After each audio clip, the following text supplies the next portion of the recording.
Pruebas confirmatorias en toxicología analítica, presentado por químico Catherine Johanna Mendoza Valencia. Y aquí es importante señalar que pruebas y ensayos se refieren a lo mismo según la norma técnica colombiana 17025 del 2005. En el laboratorio de toxicología se utiliza como herramienta una rama de la química como es la química analítica, en el cual se utilizan métodos instrumentales y no instrumentales para la medición de dichas propiedades o de distintas características que tengan la materia. En la lámina podemos observar en el lado izquierdo un cromatógrafo de gases. En el centro de las imágenes vemos distintos compartimientos en un laboratorio y en la imagen de la derecha vemos un instrumento de inmunoensayo.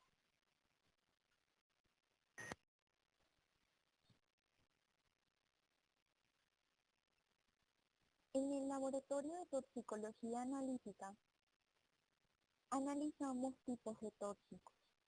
Esos tóxicos pueden ser gaseosos como el monóxido de carbono y volátiles como el metanol y el etanol. También de tipo orgánicos como marihuana, barbitúricos, plaguicidas, cocaína y benzodiazepina. También metales como el plomo, arsénico y mercurio.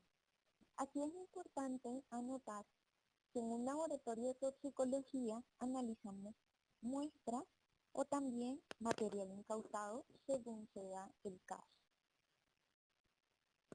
Dentro de esas muestras biológicas que en un laboratorio de toxicología analítica se pueden analizar, se encuentra como muestra reina la sangre, en lo que los principales análisis que se realizan a esta muestra es para la determinación de alcoholes, drogas, medicamentos, psicofármacos y monóxido de carbono. De igual manera, una segunda muestra es la orina, y de allí los principales análisis que se detectan, que se analizan en esta matriz biológica, drogas, medicamentos y psicofármacos. El humor títrio ya es una muestra que se toma ya a un cadáver. Así, aquí en los principales análisis en esta tabla solo nos muestra etanol y potasio, pero también es posible la determinación de drogas. Las otras muestras biológicas, como el hígado, el estómago, contenido gástrico, también nos permite analizar alcoholes. Vesícula biliar, riñón, pulmón, cerebro y músculo ya son para casos especiales. Dentro de estas muestras cabe también mencionar muestras como cabello y como uñas. Tienen igual de importancia que las anteriores mencionadas, sobre todo el cabello, debido a que este es un folículo poroso y esto nos permite ya hacer un análisis de consumo por periodos, debido a que el cabello crece mensual 1 centímetro. Entonces, como este es poroso, allí se va alojando toda la droga, parte de la droga que se ha consumido durante cierto tiempo. Entonces es posible hacer un análisis de consumo de periodo. La siguiente tabla nos muestra algunos requerimientos de las muestras para un análisis toxicológico general. Aquí vemos las mismas muestras que anteriormente habíamos mencionado, con los volúmenes que se utilizan, y también aquí nos aparece otra, que es los residuos de la escena. En estos residuos de la escena se analizan el contenido de bebidas. Por ejemplo, si en una escena pues, se encuentran botellas, pues esto también es analizar. No solamente, como les decía, muestras biológicas, sino también material incautado o en este caso muestras que se hayan tomado, residuos que se hayan encontrado en una escena del crimen. En el laboratorio de toxicología es importante el análisis del tóxico y se siguen unos 4 pasitos que se resumen en ellos, y el primer paso de ellos es la separación o extracción del tóxico. El análisis cualitativo, que estas son más que todo reacciones de color, que en esta presentación no la vamos a tomar, no lo vamos a tocar, debido a que no es el objetivo. Un tercer paso que sería la cuantificación, y un cuarto y último paso sería la interpretación de esos resultados. En la separación o extracción del tóxico se considera que es la etapa más importante del análisis, debido a que si estamos analizando una matriz biológica, de allí partimos que existen muchos interferentes o muchos componentes que vamos a encontrar en esa muestra biológica. Entonces es importante separar el tóxico o el metabolito que en realidad nos interesa, según sea el caso. De igual manera, no solo separarlo, sino hacer esa extracción de esa matriz biológica y así permitir de que se concentre aún más, debido a que el rango en el que se encuentra estas sustancias es en escala de nanogramos, entonces son concentraciones muy pequeñas, por eso es importante la separación y la extracción de ellos. En la imagen vemos un dispositivo que se utiliza para la extracción en fase sólida. Esto al vacío, una extracción al vacío en fase sólida. Allí vemos unas columnas y cada columna tiene una fase estacionaria. De tal manera que cuando nosotros coloquemos allí nuestra muestra, esa muestra va a pasar y se va a recoger en el fondo lo que no nos interesa. En la fase estacionaria se van a quedar todos los metabolitos o componentes que tenga esa muestra. Pero dependiendo de lo que nosotros queramos extraer y separar, entonces vamos a utilizar eluentes que pueden ser polares o no polares, dependiendo de lo que vayamos a separar. Entonces, supongamos que sea un compuesto polar lo que vayamos a separar, entonces utilizamos un eluente polar. Esto es debido a que nosotros no pasamos en el principio de que lo semejante disuelve a lo semejante. En química pues se utiliza mucho ese principio. Entonces él recoge todo aquello que a nosotros nos interesa y que es polar y colocamos pues otro tubo de ensayo y de allí vamos a recoger nuestra sustancia, nuestro metabolito de interés. Entonces, ¿qué son las pruebas confirmatorias? Es la determinación cuantitativa fiable de las diferentes drogas en una matriz compleja. Una matriz compleja, en este caso, sería la matriz biológica, debido a lo que les he venido explicando, que tiene pues muchos componentes. Para nosotros poder analizar esa matriz compleja o esa matriz biológica, tenemos que determinar el método analítico que se debe usar. Y eso depende del tipo de aplicación en cada caso. Y allí se deben tener en cuenta diferentes factores. Uno de ellos es saber cuál es el perfil de la sustancia o metabolito que es probable que aparezca allí en la matriz en la que estamos analizando. ¿Qué analito se necesita determinar para obtener ciertas conclusiones? ¿Y qué requerimientos analíticos debe de cumplir el método? Entonces, partiendo de esos tres factores para contestar todas esas preguntas, nos remitimos pues a cada uno de los métodos instrumentales y vemos cuál es el que satisface al análisis pues, que vamos a hacer. Entonces, dentro de esos métodos instrumentales están las técnicas espectrofotométricas. Dentro de esas técnicas encontramos la espectrometría ultravioleta visible, que nos va a ayudar al análisis de grupos cromóforos. Recordemos que los grupos cromóforos son los grupos funcionales de la molécula responsable de la absorbancia o de la absorción. Allí recordemos que la espectrometría ultravioleta visible nos da los datos en absorbancia.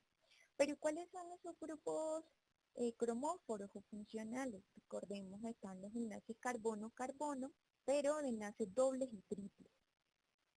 Los sistemas aromáticos, el grupo carbonilo, también carbono enlazado a cualquier átomo con pares libres.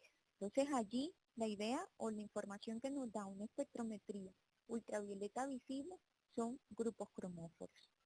También encontramos la espectrofluorometría de sodio y potasio.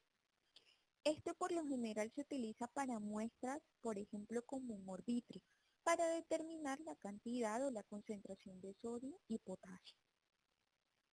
La espectrometría de infrarrojo, la información que nos da son los grupos funcionales que están allí presentes en esa muestra. Por ejemplo, alcoholes, allí nos va a dar una banda característica en ese infrarrojo.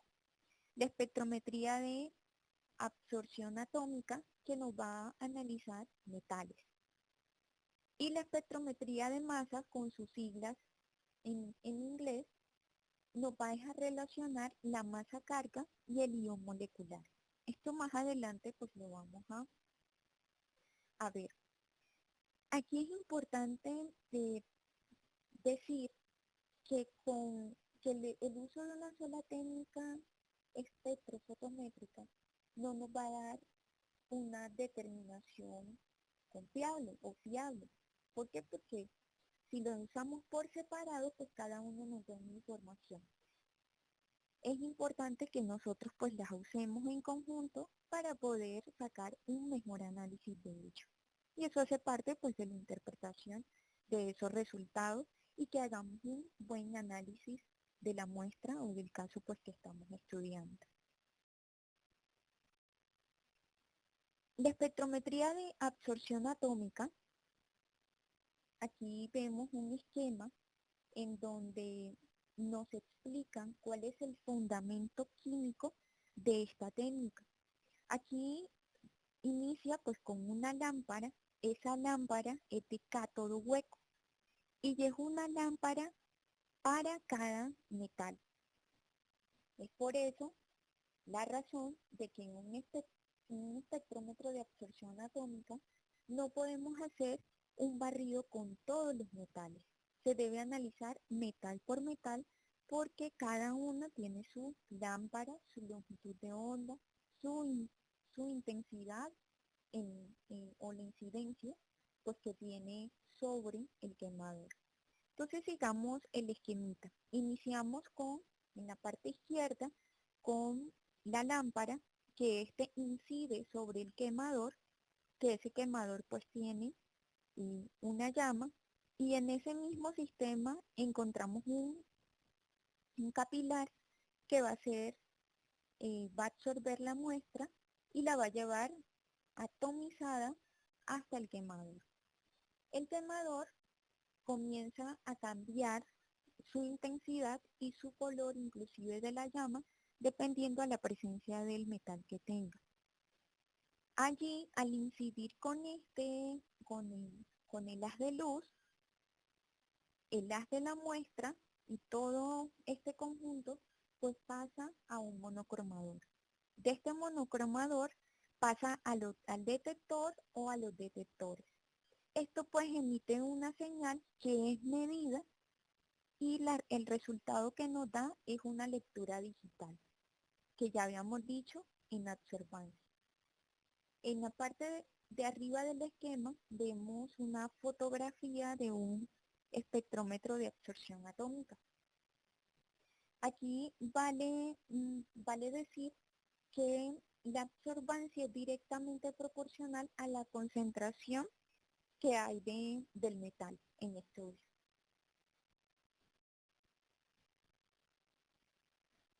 La espectrometría de masas.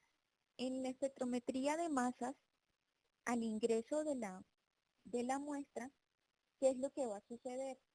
Van a bombardear, va a bombardear la muestra y esto va a permitir de que se escindan o se rompan los enlaces de esta molécula. Entonces, allí nos va a aparecer unas señales. Estas señales, ya no como en el de absorción atómica que nos dan en números, aquí lo que nos va a arrojar es un espectro de masa, que es como el que estamos viendo en nuestra pantalla. Este es un espectro de masa del alcohol fenetílico en donde estamos viendo distintas señales. Entonces, vemos en el eje de las X esa relación masa-carga y vemos en el eje de la Y una intensidad relativa de cada una de esas señales, que es dependiendo pues a lo que tenga la molécula. Entonces vemos en relación masa-carga, vemos el valor de 122, que este es el ion molecular. Por lo general, esto lo que nos relaciona o lo que nos indica es la masa molecular en este caso, de este alcohol fenetílico. Y ya allí pues nos propone una estructura. Recuerden que esto es el bombardeo de la molécula, entonces cuando es bombardeada nuevamente, lo que hace es partir, ¿cierto? Ese enlace y ya nos va a salir otra señal.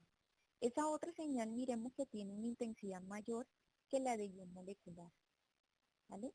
Entonces aquí hacemos una resta de 122 con 91 y vemos que hay una pérdida de 31, que esto es debido a la escisión o la partición que hay de este carbono con oxígeno e hidrógeno, es lo que sale.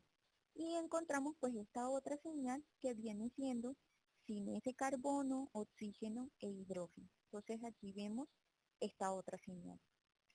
Luego cuando nuevamente se bombardea, hay una pérdida, entonces allí por resta 91 menos 77, allí vemos pues otra pérdida que es de 14, ¿cierto? Y nos está proponiendo cómo va quedando esa estructura, hasta llegar, en este caso, a una pérdida de 39, que hasta allí pues ya no se puede partir más esta molécula. Entonces, todas estas pérdidas son características de cada molécula, así que ya existen tablas donde tú a partir de la masa molecular de la sustancia, ya tú puedes ubicarte a qué sustancias se están relacionando. Y con las pérdidas tú puedes ir armando pues tu molécula. Y esto pues nos ayuda y es interesante porque nos ayuda a saber la estructura de la sustancia, la estructura química de la sustancia que se está estudiando. En el análisis toxicológico, recordemos allá cuando hacíamos el listado en las láminas anteriores, que lo primero era la separación y extracción del tóxico. Luego venía el análisis cualitativo. Y como tercer paso, la cuantificación de ese analito. En las anteriores que vimos, a diferencia del de absorción atómica, podemos allí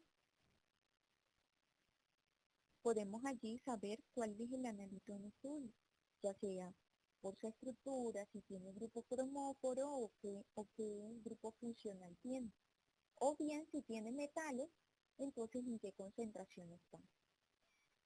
Ahora, para la cuantificación del analito, en el análisis toxicológico, se utilizan otros tipos de técnicas, como es la cromatografía líquida de alta resolución, que nos permite pues separar cada uno de los componentes que hay en una muestra.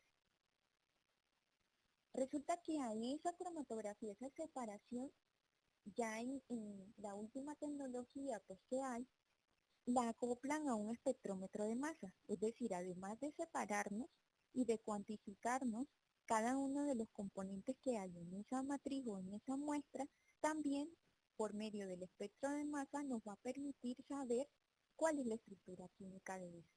Y con eso pues tenemos un poco más de certeza.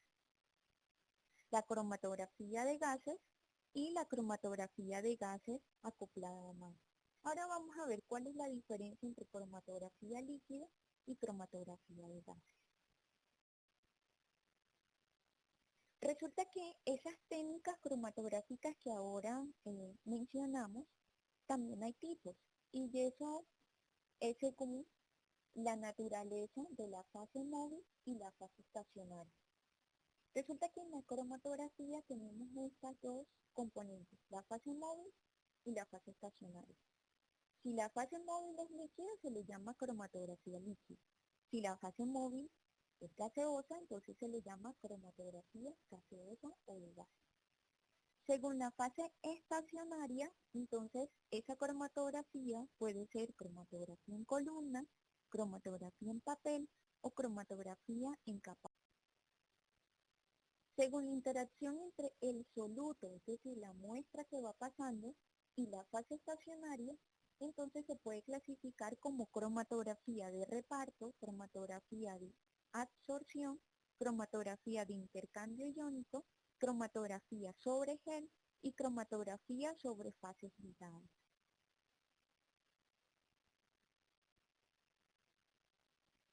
Pero entonces, ¿qué es cromatografía de gases? Hagamos solo con cromatografía de gases. Es una técnica instrumental en la que la muestra se inyecta en la cabeza de una columna cromatográfica y ésta se volatiliza. Bueno, me está dando idea que además de nosotros inyectar la muestra, esta se va a pasar de un estado líquido a un estado gaseoso. En la cromatografía de gases es importante la separación de la mezcla compleja para caracterizar sus componentes. O sea, esta separa la mezcla y además caracteriza sus componentes a través de una retención selectiva para identificar y cuantificar los componentes de cada analito. En la cromatografía de gases, aquí vemos un esquema de cómo es el funcionamiento de un cromatógrafo de gases. Como decíamos, en el cromatógrafo de gases, la fase móvil, la que está arrastrando toda nuestra muestra, es un gas, y ese gas se le llama gas portador. Ese gas portador pues debe ser regulado, su presión y también su flujo. Este llega y se enlaza con el septum. El septum es el sitio donde con la jeringa cromatográfica vamos a inyectar nuestra muestra, y esto, como está a una temperatura mayor a la que se está inyectando, enseguida la muestra va a pasar de un estado líquido a un estado gaseoso. Esto va a permitir que se mezcle con nuestro gas portador, y el gas portador va a hacer su función, es decir, va a arrastrar mi muestra por toda la columna, ¿cierto? Y cuando este llegue a la columna, según la afinidad que tengan los analitos que están en esa muestra, ellos se van a ir reteniendo. Esa retención va a permitir una separación. Entonces, luego de eso que se separa, el que tenga menos afinidad va a salir primero.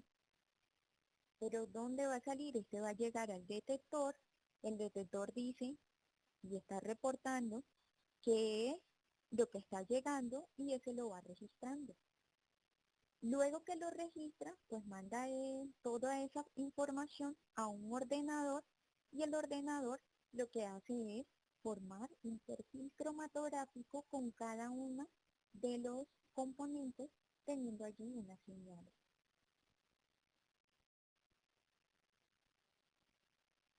En esta lámina podemos ver un cromatógrafo de gases por fuera.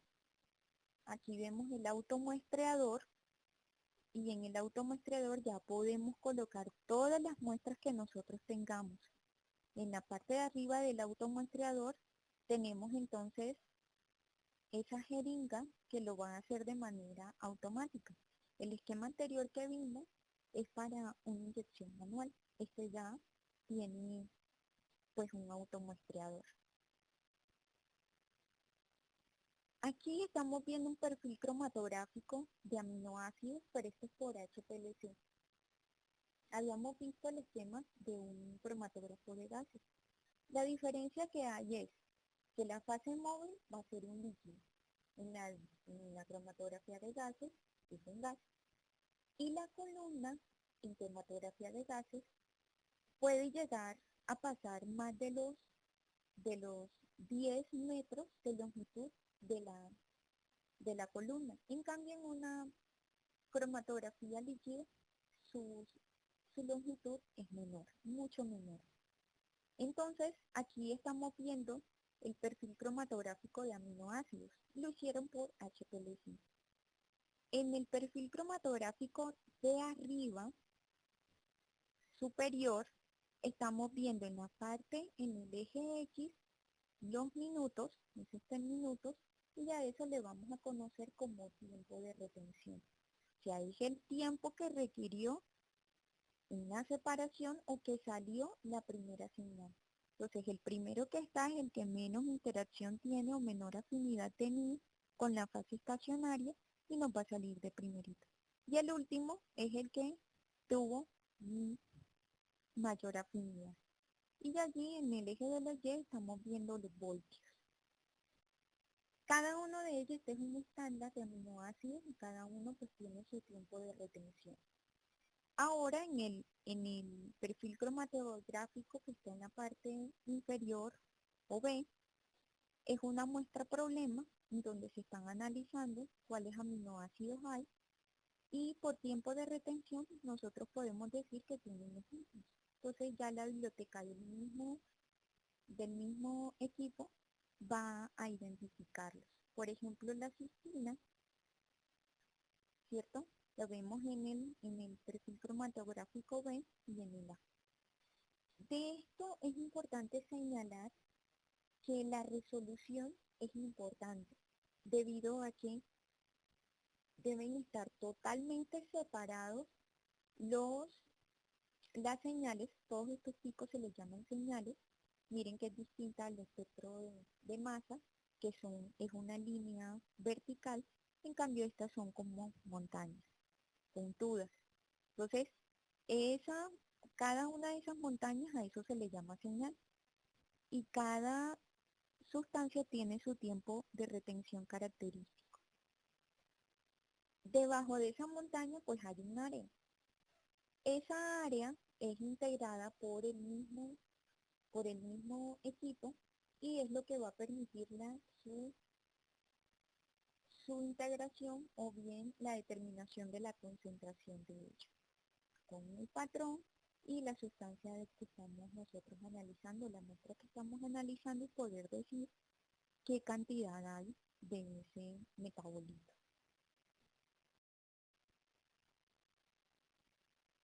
En la siguiente vemos el perfil cromatográfico del ACPM. Esta es una investigación que se hizo en Medellín en la determinación de los componentes del ACPM, perdón, de la producción de cocaína y todos los aditivos que se le colocan. Y una de ellas pues es el ACPM. Entonces vemos acá en el tiempo de retención de entre 22 y 32 que todo eso pertenece pues al ACPM. Allí está la referencia en la cual pueden consultar para mayor profundidad en el tema. Y acá estamos viendo un perfil cromatográfico de gases acoplado a masas. El anterior lo veíamos también, pero no nos mostraba la escritura. ¿cierto? Solamente veíamos el cromatográfico. Pero aquí sí estamos viendo los dos. Entonces esta línea base tenemos una señal que a 12,475 y que esta señal es específica para los isofenfos metil o para el isofenfo metil. Y ya este solo señal, nosotros le podemos dar la orden al equipo a que nos muestre el espectro de masa. Y en este espectro de masa, pues vamos a ver las escisiones o, o las rupturas que tuvo la molécula para poder dar con certeza de que en realidad esa es la sustancia en estudio. Bueno, muchas gracias.